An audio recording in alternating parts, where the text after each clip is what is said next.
Dios les bendiga, Dios les guarde. Le habla el pastor Yamir. Esto es contenido que transforma. Nosotros hemos tenido una entrevista espectacular con el pastor Héctor Toledo. Y en la conversación que hemos tenido con él, se nos olvidó la presentación del canal, se nos olvidó la presentación mía, se me olvidó la presentación de él, porque nos envolvimos hablando y seguimos por ahí para abajo. Pero fue una conversación muy tremenda, así que yo espero que usted se use. Este video específicamente va a estar fragmentado porque nos tardamos mucho y hablamos de muchos temas de misiones, del trabajo que le está haciendo en otros países, de la forma en como Dios lo está usando. Él fue el fundador de la iglesia Muros de Salvación, aquí ubicado en Las Acerolas, donde tenemos los estudios de grabación. Y esto ha sido algo espectacular. Así que yo sé que esta conversación a usted le va a encantar. Y yo quiero que usted se lleve todo esto. Porque obviamente en el trabajo que se está haciendo a nivel internacional es algo espectacular, y como Dios lo llama y como Dios lo liberta y como Dios lo bendice, todo lo que Él está haciendo es una bendición poderosa. Así que vamos a ver a continuación, ¿verdad?, el video del pastor Héctor Toledo, el testimonio de él. Y yo espero que usted se goce y todo aquí disfrute del testimonio del pastor Héctor Toledo. Bendiciones. Sabes que en eso que estabas hablando, específicamente de que tú no deseabas que otro fuera como tú, que era lo que estaba hablando a la hora de que llegaba un Josué, que hay que dejarlo que ese Josué sea Josué, no sea Moisés. Permíteme hacer una aclaración para que no se vaya a malinterpretar, ¿verdad?, algunos aspectos. Uno entiende que, bueno, los que somos honestos y que estamos tratando de vivir como el Señor quiere, uno quisiera que en eso sí la gente pudiera parecerse a uno, porque es en lo que uno se parece a Cristo. Uh-huh. Y uno no quisiera que alguien se le dañara y empezara a tener un tipo de prácticas que uno consideraría alocadas, inmaduras. Uno no quisiera eso. Pero en el sentido en que yo estoy hablando, ¿verdad?, que no quería que una persona opacara unos talentos y unas capacidades y tal vez una creatividad que Dios le había entregado por causa de parecerse a mí. Yo lo visualizo en la importancia de lo que es el cuerpo de Cristo. O sea, tiene que existir una diversidad, si no existe el cuerpo. Y uno de los errores que yo cometí, no solo en mis inicios, en mi desarrollo ministerial, fue tratar de cambiar a aquellos que no se parecían a mí en aspectos que no tenían relevancia, porque tal vez yo quería duplicarme en otros, pero tal vez habían otras intenciones que no necesariamente eran unas intenciones buenas o honestas. Uno podría justificarse en el ministerio tratando de encubrir una carnalidad, porque a veces uno le da un coraje y uno dice, no, pero tú es un coraje santo. Tú estás tratando de espiritualizar una carnalidad. Entonces tal vez hay una búsqueda del ego, que uno tiene que estar consciente que uno no está vacunado en contra de la carnalidad. No por eso ya somos totalmente inmunes. Uno tiene que constantemente tener cuidado de uno mismo. Y a veces lo que se está buscando es como tener un standing, una plataforma, usar a otro para que vean a uno. Y eso sí es malo. Y a veces Dios nos da unas grandes lecciones. Mire lo que dijo el profeta más grande de la historia, que fue Juan el Bautista. Y lo dijo Cristo. A ver si alguien contiende y dice, no fue el profeta más grande. A ver quién va a contender con Cristo, con lo que dijo Cristo. Que entre los nacidos de mujer no hubo un profeta más grande que Juan el Bautista. Y Juan el Bautista dijo, es necesario que yo mengüe, pero que él crezca. Que en ese sentido es la importancia de nosotros ser menos para que él sea más. y no procurar nosotros ser más para que se perpetúen nuestros nombres. Cuando el enemigo, que tiene mucha experiencia destruyendo a los santos, ve que eso existe en el corazón de un hombre, él lo huele de lejos. Es un león, como león rugiente. Él también tiene un buen olfato y él lo detecta. Altivez, mala autoestima. Este necesita hacerse crecer para sentirse que es útil. Y el enemigo es muy hábil destruyendo a los creyentes en esa vía. Y ahí estamos hablando prácticamente creyentes que están en el ministerio. El tratar de aplastar la diversidad en el cuerpo impide que se logre un trabajo que es necesario para el crecimiento saludable. Y me costó tiempo y trabajo poder ver eso en la gente. En vez de yo empezar a juzgarlo de otra manera, decir, espérate. Esta persona, si fuera yo no lo haría de esa manera, pero ¿por qué lo hace de esa manera? ¿Qué experiencia tiene? Tiene una experiencia que yo no tengo. Ha podido alcanzar cosas que yo no he alcanzado. Para eso se necesita humildad. Y a veces por eso toma tiempo para poner una cosa en un sitio y otra en otro. Al trabajar mucho en zonas que la cultura de ellos no es la misma, eso crea un choque cultural, hablando ahora de misiones, ¿verdad? Y tuve que ser muy cuidadoso a la hora de yo llegar a una conclusión final de cómo eran esas personas, porque no hacía las cosas, muchas de las cosas no las hacían como yo las hago. Pero tenía que ver, espérate, ¿por qué ellos hacen esto dentro de esta cultura? Claro, si fuera yo lo haría distinto. Sí, pero por eso yo no estaba allí y ellos sí. Por alguna razón Dios los puso a ellos allí. Entonces, yo no puedo venir a presentarme como si fuera yo un mega fenómeno del cristianismo que descendí de allá del cielo, del quinto cielo, porque ni el tercero era muy bajito para mí, y ahí vine entonces a revolcar las cosas, ahora sí que se van a servir. No, tuve que, sí habían cosas que debían cambiarse, pero con humildad ver, espérate, ¿en dónde yo estoy equivocado, juzgando aquí lo que están haciendo? Y me ayudó muchísimo a poder tener una buena química en muchas naciones donde su cultura es totalmente distinta.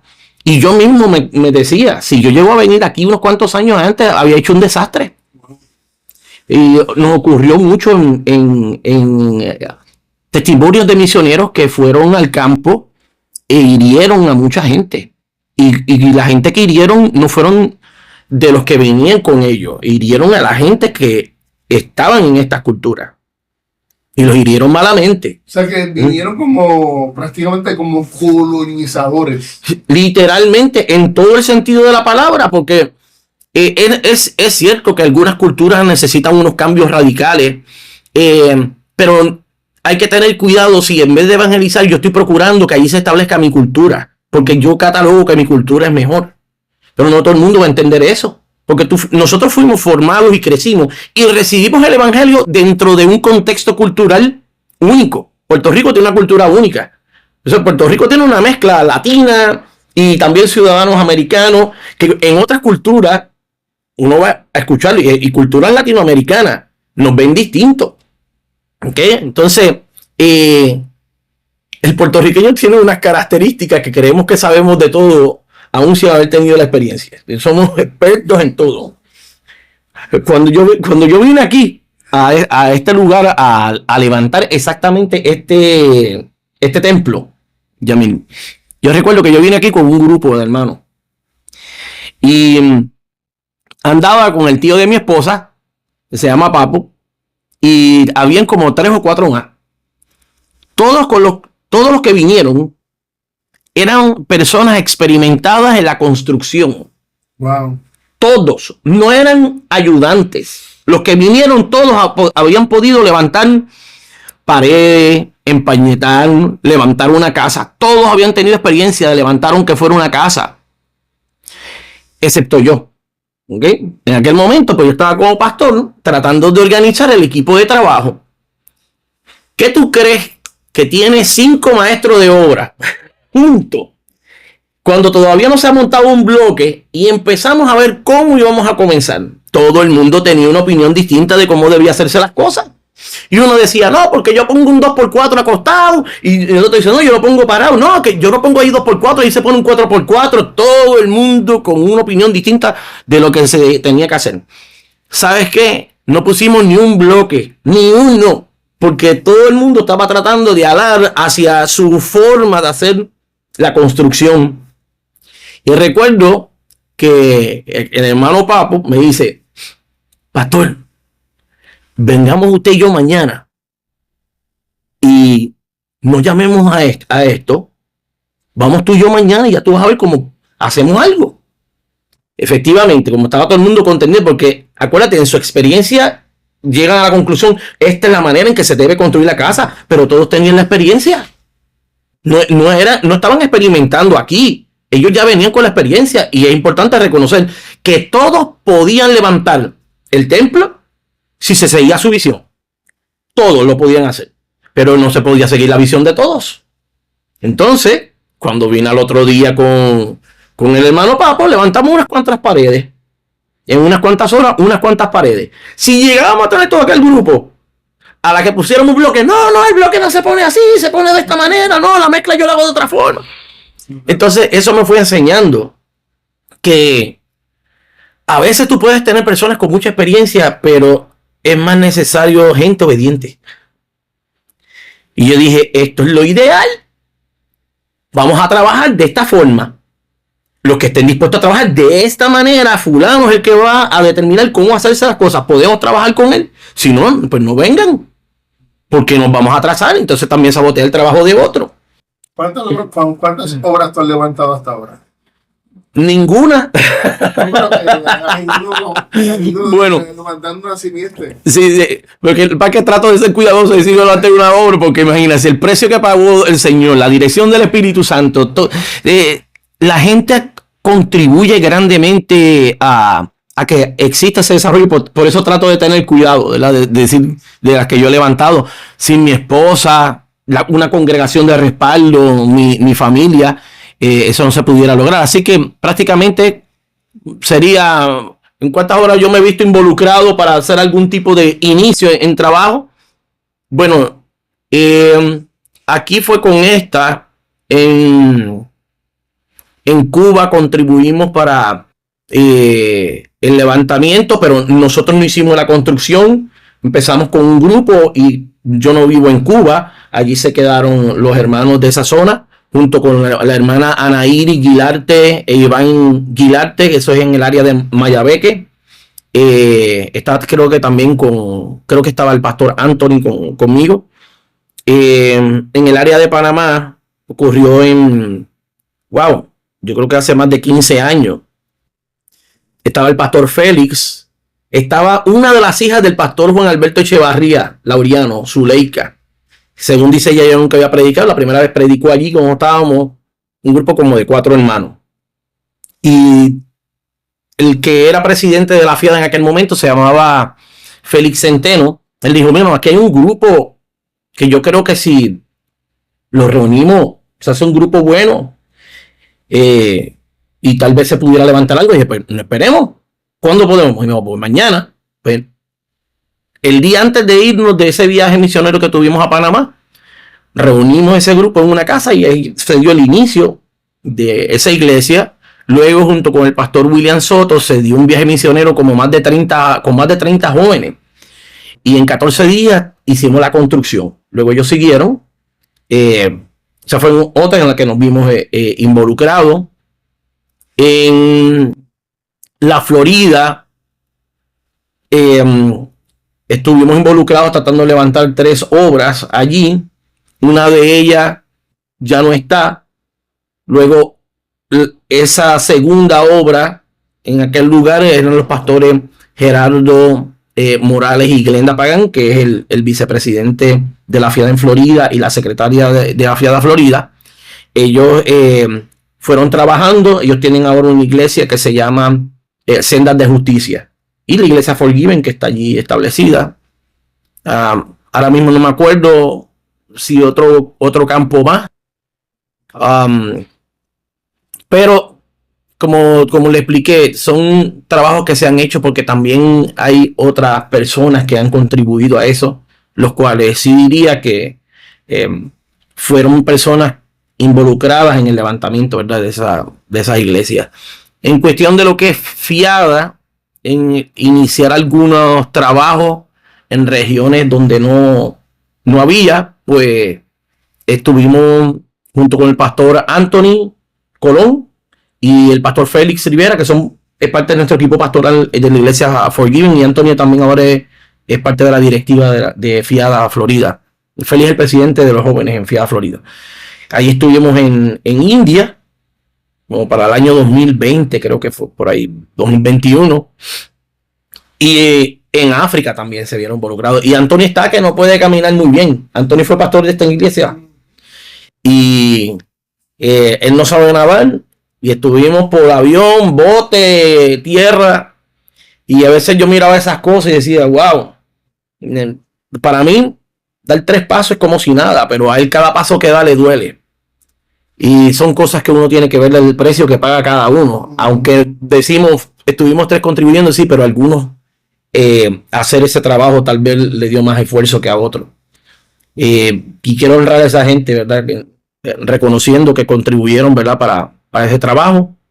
La obra también en Cuba se dio también gracias al esfuerzo de el pastor Miguel Cruz de Newport Beach en Florida, y de 2 ministros nuestros, Iván Guilarte y Anaír Guilarte. Ella es ministro de la Fiada. En Cuba. Allí, esa iglesia que se estableció allí fue en la casa de la mamá de Anaír Guilarte. En Cuba, debido a la ley, ellos no permiten que se puedan levantar así iglesias y movimientos nuevos. Sin embargo, hemos tenido, gracias al Señor, una buena puerta que nos ha permitido desarrollarnos allí con ciertas libertades. Siempre hay su restricción. Bueno, ahora mismo hay como más de 8 congregaciones, 8 iglesias de allá. Pero esas iglesias no fueron levantadas por nosotros. ¿Estuviste hace poco dónde? Estuve hace poco...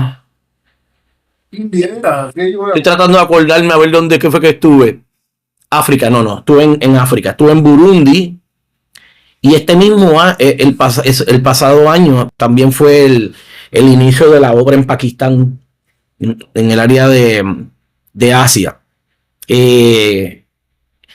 Como explicaba ahorita, esa diversidad cultural es importante entenderla antes de uno lanzarse, porque si no, uno puede convertirse en un enemigo de la obra por los prejuicios que pueda venir con eso. Yo recuerdo que hace años, antes de yo dar mis primeros viajes al viejo mundo, llegamos a trabajar con tribus indígenas en el área de Venezuela. Y había una tribu que se llaman los chirichanos. Le dan 3 nombres. La razón desconozco, pero así me explicaron ellos. Se le dicen chirichano, arutani, y el otro nombre ya la mente no me da.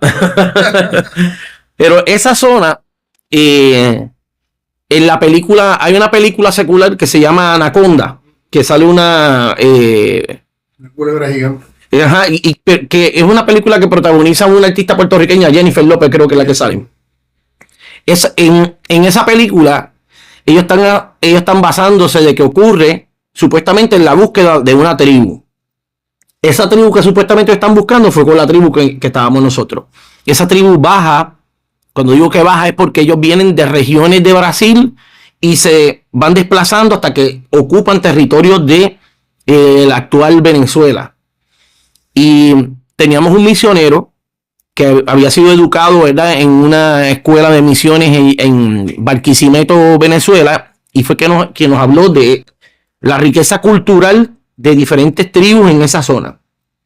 Y ahí fui interesándome misiones, ¿verdad?, en la zona de esa región que se llama La Paragua.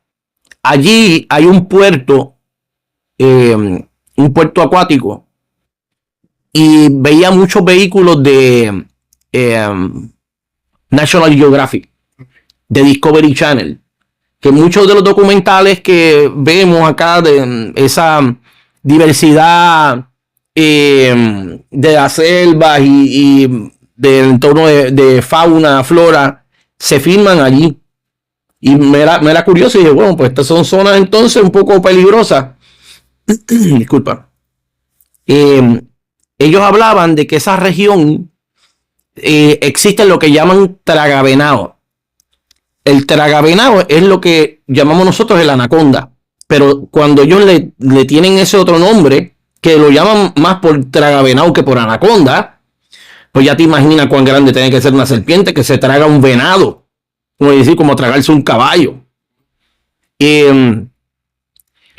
Empecé a familiarizarme con esa zona y las diversidades en costumbre de las tribus me llevó a ver que algunos sí venían de tribus caníbales. Los chirichanos practicaban canibalismo. Digo practicaban y como si están ustedes escuchando, no estoy moviendo mis dedos, no voy a mover mis dedos, así que digo entre comillas. Y quiero clarificar lo siguiente. En sus prácticas antiguas, ellos sí eran caníbales, pero ya no se ve mucho el canibalismo. Pero ocurrió algo mientras nosotros estábamos allá. ¿Tú tienes que ir a chequear algo? No. Ocurrió algo y fue que en uno de los viajes estábamos realizando lo que se llama un viaje exploratorio, que era para nosotros conocer mejor la cultura. Tal vez para los misioneros que eran de Venezuela ya la conocían bien, pero para nosotros era algo nuevo. Y fuimos con un misionero venezolano que ahora mismo trabaja para el gobierno allá en lo que es Fiscalía Indígena. Se llama Edgar Rodríguez. Él nos hablaba, ¿verdad?, de cuán peligroso podía ser y que una vez estuviéramos allí teníamos que respetar la ley de cada tribu, porque lo que hacía el gobierno era respetar la diversidad de leyes internas que no están escritas, porque algunos de ellos no tienen ni escritura. Así que si éramos nosotros entrando a esa región y ahí bajo nuestro propio, bajo su propio riesgo. Exactamente, ocurría un secuestro, una muerte, no podíamos venir a reclamar, mira que ya mataron a uno. Bueno, pues usted se metió allí y se le estaba diciendo que hay una ley que protege a los indígenas. Ya eso habrá tenido una variante, pero estoy hablando del año 97, por ahí, 98. Y cuando fuimos a esta tribu, había una persona en un bote que estaba recogiendo al cacique de la tribu, que ellos le llaman capitán, al capitán de la tribu, y a otro más. Cuando ya yo no los volví a ver a ellos, yo me quedé con la tribu, yo regreso a Puerto Rico y me llama el misionero como unos 5 días después aproximadamente y me dice, mira, ¿te acuerdas el que se fue en el bote con el capitán? Apareció picado en pedazos del hombre, apareció en el río, los pedazos estaban quemados, habían prendido al fuego. Entonces, él le preguntó al capitán, porque el capitán sí regresó, pero el que estaba guiando el bote no regresó. Y le preguntó que si era que él lo había matado, y le dijo que sí. Y no lo dijo con un temor, no lo dijo tartamudeando, o como si hubiese hecho algo malo. Dijo, no, yo lo hice porque amenazó mi tribu. Lo que nos estuvo a nosotros extraño fue que lo picaran y lo quemaran. Así que era muy posible que se hubiesen comido unos pedazos del hombre. Entonces cuando él nos dice en aquel entonces, le dijimos al misionero, sal de allí corriendo. Dice, aunque si usted no entiende bien estas culturas, la cultura en Puerto Rico es más peligrosa en muchos aspectos que ellos, porque ellos tienen unos códigos también de comportamiento, y no fue el canibalismo. Si lo practicaran, no lo practican de que voy a matar a alguien para comérmelo. Es que si ellos tienen que comer, cuando digo que si ellos tienen que comer, es que si el hambre a ellos lo tienen presente y ellos necesitan comer, ellos tienen que cazar. Porque allí no hay supermercado, allí no hay un Walmart, tú no vas a irte a un supermercado amigo. Entonces, ¿de dónde depende el alimento de ellos. No tienen refrigeradores. Hay zonas donde aún en la selva tienen refrigeradores que funcionan con un tipo de gas. Pero hay algunos que no. Bueno, estoy hablando de una experiencia que tuve en los años 90 y pico, ¿verdad? O sea, hace tiempo que no voy para esa región. El gobierno no me permite viajar a Venezuela. Pero para aquel entonces eso fue lo que yo vi. Y si ellos tienen que cazar regularmente de noche, es que ellos pueden ser más prósperos en una cacería. A veces salen cuando ya está cayendo el sol. Y yo recuerdo, estábamos con una tribu que se llaman Pemones. Dio la mañana, a las 10 de la mañana volvieron y no habían cazado nada. Así que toda una noche tratando de buscar alimento y no consigue. Ok. Si hay una guerra con otra tribu y mataron al enemigo y está el cuerpo allí, para ellos sería un desperdicio enterrar ese cuerpo porque ellos necesitan comer. Pues ya está la carne. Entonces se le podría identificar como caníbales porque comen su propia especie, por ponerlo de una manera. Pero cuando acá nos dicen caníbales, nuestra mente es que andan con un hueso pasado por entre los labios y que lo guindan en un palo, uno agarrando en un lado, otro en el otro y se lo llevan allá a meterle una fogata. Es el concepto que se tiene de canibalismo. Pero hay que entenderlo, el por qué se puede catalogar un grupo de ellos caníbales y no sean tan salvajes como tal vez tuviéramos una idea en nuestra mente. Aquí pues te matan y por un par de pesos y te dejan por ahí tirado y la causa fueron un par de pesos. Allí tiene que haber sido algo mucho más serio y lo que hace es que aprovechan el cuerpo. Es decir, por eso digo que nuestras culturas a veces son más salvajes, claro, pero hay que entender el contexto en el cual ellos practican ciertas cosas. Y si nosotros no llegábamos a tener cierta tolerancia, no hubiésemos podido trabajar con ellos. Ellos tienen unas prácticas que ellos también sacan el cuerpo de gente que ha muerto, los desentierran y celebran junto con ellos el cuerpo desenterrado. Lo siente como una celebración que se hace. Años antes de yo viajar allá por primera vez, si yo llego a haber ido allá y veo eso, me paro y empiezo a reprenderlos a todos y hago un escándalo. Esto del diablo. Pero no hubiese sido efectivo. Nuestro misionero en aquel entonces, que le dije, Edgar Rodríguez, ellos ya sabían que para él era incómodo ver esa celebración y le dijeron, si quieres, ponte en esta zona para que no tengas que ver esto. Y él dijo, no, yo quiero entender lo que ustedes están haciendo. Y él fue muy efectivo trabajando con esas tribus. Y allí pues se convirtieron. Nosotros llegamos a bautizar gente de esas tribus.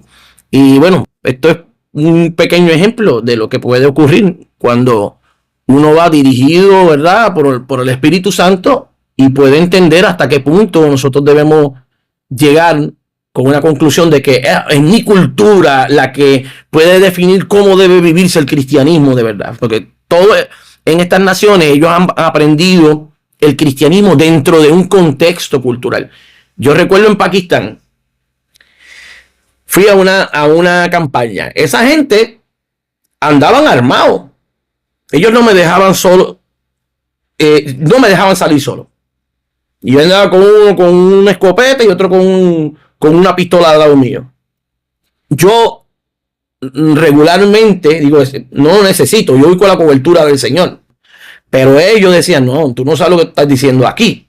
Si nosotros no tuviéramos esto aquí, masacran a todo el mundo que está. Porque son una minoría, es un país sumamente radicalizado en cuestión relacionado a la práctica del Islam. Es más radical que Afganistán. Ahora mismo hay ciertas zonas donde hay guerra, algunos grupos terroristas atacándose de Afganistán a Pakistán, Pakistán a Afganistán, Pakistán Irán, Irán Pakistán. Allá hace poco mataron unos cuantos chinos también.